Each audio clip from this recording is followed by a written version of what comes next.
एक बार की बात है कि एक जंगल में जंगल का राजा शेर और चूहा रहा करते थे। एक बार जब शेर गहरी नींद में सो रहा था तब एक चूहा बिल से निकलकर शेर के ऊपर उछल कूद करने लगा। चूहे के इस तरह उछल कूद करने से शेर की नींद खुल गई और शेर ने चूहे को पकड़ लिया। शेर द्वारा चूहे के पकड़े जाने के बाद चूहा बहुत ही ज्यादा डर गया। चूहे को डरा देखकर शेर ने कहा कि तुमने मेरी नींद खराब की है, अब मैं तुम्हें खाकर अपनी भूख मिटाऊंगा। अपने को असहाय देखकर चूहे ने कहा कि हे जंगल के राजा, मुझ छोटे से प्राणी को खाने से आपकी भूख नहीं मिटेगी, आप मुझे मत खाइए। हे शेर राजा, मैं विनती करता हूँ कि आप मुझे छोड़ दो, यदि कभी आपके ऊपर कभी कोई मुसीबत आती है तो मैं आपकी मदद कर सकता हूँ। यह सुनकर शेर हंसने लगा। तुम तो बहुत छोटे हो, तुम क्या मेरी मदद करोगे?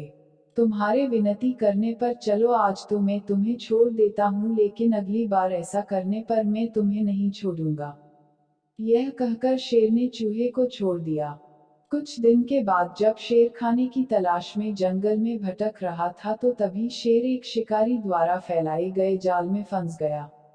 शेर अपने आप को छुड़ाने के लिए बहुत प्रयास करने लगा, लेकिन अपने आप नहीं छुड़ा पाया। इसके कुछ देर बाद शेर जोर जोर से दहाड़ मारने लगा। शेर की दहाड़ सुनकर चूहा वहां आ गया। जैसे ही चूहे ने शेर को जाल में फंसा हुआ देखा, चूहा तुरंत ही शेर के पास पहुंच गया। जब चूहे ने शेर को जाल में फंसा देखा तो चूहे ने फटाफट अपने तेज दांतों से जाल को काटना शुरू कर दिया।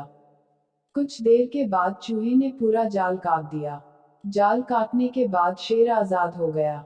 चूहे की इस मदद से शेर बहुत ही भावुक हो गया। शेर ने चूहे को धन्यवाद दिया और दोनों उस दिन के बाद से अच्छे दोस्त बन गए। कहानी की सीख। इस कहानी से हमें यह सीख मिलती, सिर्फ शरीर के आधार पर किसी को छोटा या बड़ा नहीं समझना चाहिए।